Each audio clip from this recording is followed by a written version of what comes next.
Hare Krishna. Om Ajnanatimirandasya Jnananjana Shalakaya Chakshurmilitam Yena Tasmai Shri Gurave Namaha.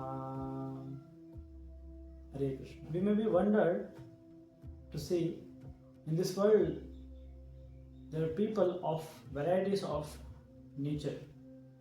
They have different qualities. They exhibit different kind of behavioral patterns. So why like this? So this is explained in Bhagavad Gita. So if you see, apart from Krishna speaking about the karma and the bhakti, in Bhagavad Gita he speaks elaborately about the Jnana Yoga in last 6 chapters, that is from 13 to 18 chapters. And that Jnana Yoga is meant ultimately to liberate our consciousness from this material and achieve that spiritual divine consciousness and reach the eternal abode. And in this Jnana Yoga is especially emphasis and speaks elaborately on the 3 modes of material nature, 3 Guna of the prakriti. So now if you see, there is an entire chapter in Bhagavad Gita which is dedicatedly speaking about this topic. So that is called Traigunya Vibhaga Yogo Namaha. So that is 14th chapter. The 14th chapter title is 3 modes of material nature.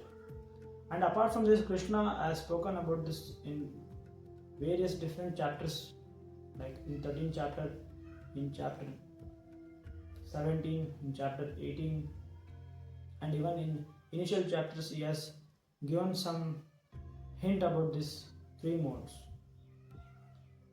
So now, what is these 3 modes of material nature? These 3 modes of material nature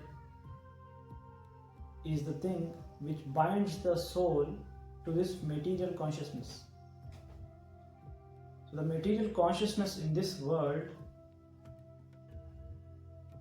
is influenced by three modes or 3 modes of nature. These 3 modes of nature are the sattva guna, that is called mode of goodness, and second one is the rajo guna, that is called mode of passion. The third one is tamo guna, that is called mode of ignorance. So Krishna first gives definition for each one of them. Now these are the 3 primary material qualities. Because of the permutation and combination of these 3 qualities among themselves, there are varieties of innumerable qualities exhibited by living entities in this world. This 3 guna is spread over the entire material universe. Like we see, there are 3 primary colors, basically red, yellow and blue.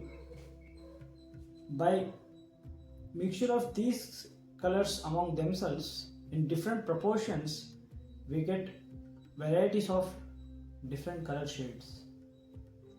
Similarly, so these are the 3 primary qualities in this material world, that is Rajoguna, Sattva and Tamoguna. And just by mixing these 3 qualities among themselves in different proportion, that's why we see innumerable qualities in this world. And in this world, everything can be categorized into 3 modes: the places we live, the time of the day, the working, the intelligence, the happiness, animals, and the natures of the human beings, and the mode of worship of God, austerity we perform, charity, and renunciation. Everything can be categorized into these 3 modes because everything falls in these 3 modes. So that's why Krishna mentions if somebody can understand about these three modes of material nature, just by even understanding one can go towards the liberation, can find the path towards liberation. And if one has come above the three modes and he is already liberated and he has reached that eternal spiritual consciousness and he has gone to the Krishna Loka. So coming to the first, the sattva guna, let us see the definition of each guna. First is the sattva guna, that is mode of goodness. So Krishna mentions in Bhagavad Gita in chapter 14, tatra sattvam nirmalatvat prakashakam anamayam sukha sangena badnati jnana sangena chanaga. So here Krishna is defining what is the mode of goodness, what is sattva guna. Tatra sattvat nirmalatvat. Nirmalatvat means it is pure. So sattva guna is pure, purer than other two gunas. It is not contaminated with the lower qualities of this nature. Tatra sattvat nirmalatvat prakashakam anamayam. Prakashakam means illuminating in his consciousness. His consciousness is not confused and is not in worry, he is illuminating because of the knowledge. Prakashakam anamayam is not having any sinful reactions. This mode of goodness frees one from the sinful reactions. Anamayam. Then sukha sangena badnati. Because one is in the mode of sattva guna, it is characterized by happiness, some kind of material happiness. There is some kind of satisfaction. Sukha sangena badnati jnana sangena chanaga. The other characteristics of sattva guna is jnana. So jnana here means there is some sense of advancement in material knowledge. So because of which he knows the happenings and the workings of this material world and the things which he desires to obtain. So that's why he has some sense of peacefulness because of being freed from all the sinful reactions. So the examples can be like the scientists, the scholars, the poets. So all these are the examples who are in this category, that is sattva guna. So this is the primary characteristics of sattva guna, sukham and jnana. Sukham is some kind of peacefulness and happiness that is on the material plane, and jnanam is sense of advancement in the material knowledge. So this also binds this living entity to this material consciousness. Why? So somebody may ask that, okay, if I am getting some kind of peacefulness, happiness, and also I am having knowledge, so how it binds? Because the knowledge is not in the absolute sense, it is not the spiritual knowledge about his real identity, his relationship with the God, and about the liberation, about getting out of the bondage, everything about the spiritual planets. So the knowledge is only on the material plane. So that's why this is still a bondage, and he feels the peacefulness, which is a limited happiness in this material world. He feels that to be the highest, and he is bound by that. He never aspires for the spiritual happiness, which is eternal and always blissful. So that's why this also binds the living entity. So now there are some general qualities possessed by the one who is in the mode of goodness, that is sattva guna. You can see those who are in sattva guna, they possess qualities like cleanliness, control in senses and control in mind. They are very disciplined in their life. They are proactive. They plan their life. They try to help others along with their own achievements. they are very compassionate, so they are very kind and noble hearted. They forgive, they have this quality of forgiveness. So they are very calm and very clear. They have the saintly nature, saintly qualities, and their life is much regulated. Not haphazardly they are having the lifestyle like uh, doing different things every day, different times. So their life is much more disciplined and regulated, and they have a strong character,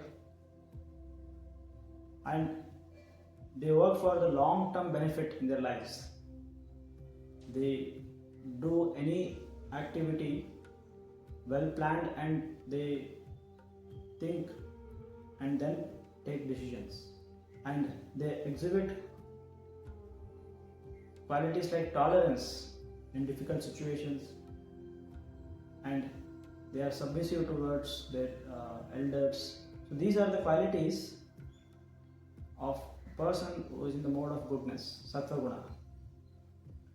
So next guna is the rajo guna.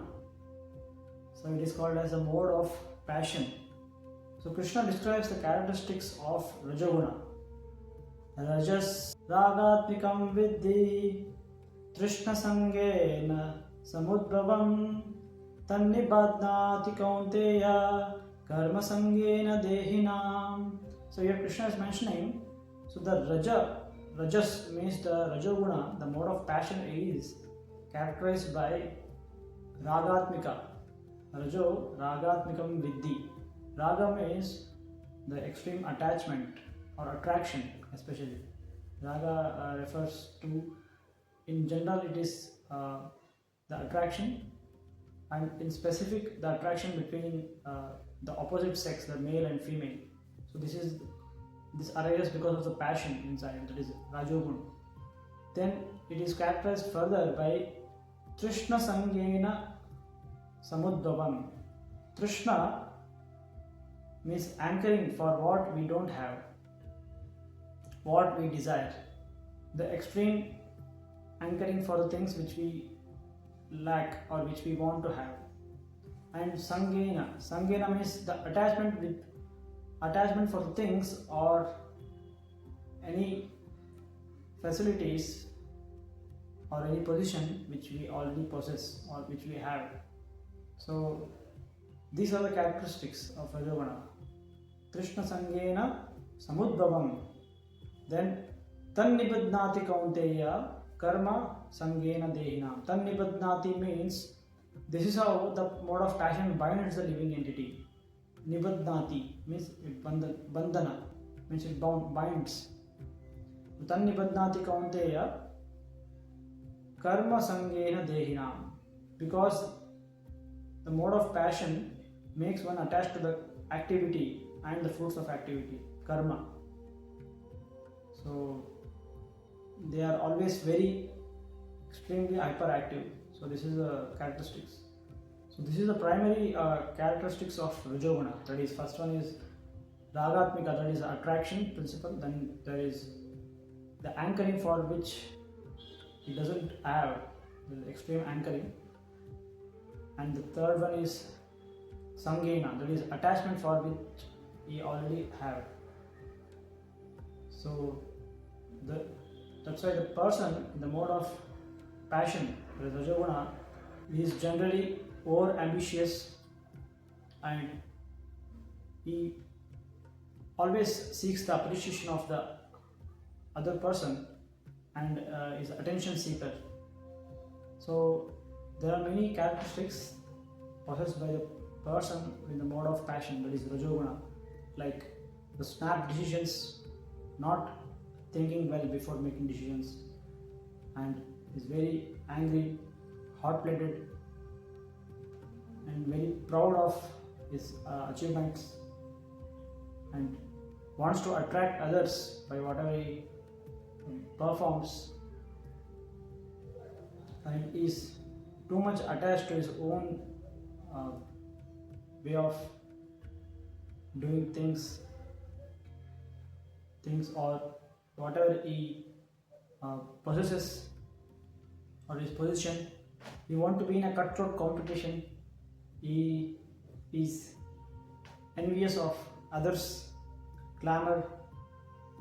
He want to show his glamour, and generally they have the bossing tendency. So like they want to be boss either forcefully or out of the circumstantially. So they also have a desire for honor and respect. So these are the symptoms of the rajoguna. So the rajoguna makes one become very restless, and they want to achieve a very bigger goal in a very short term.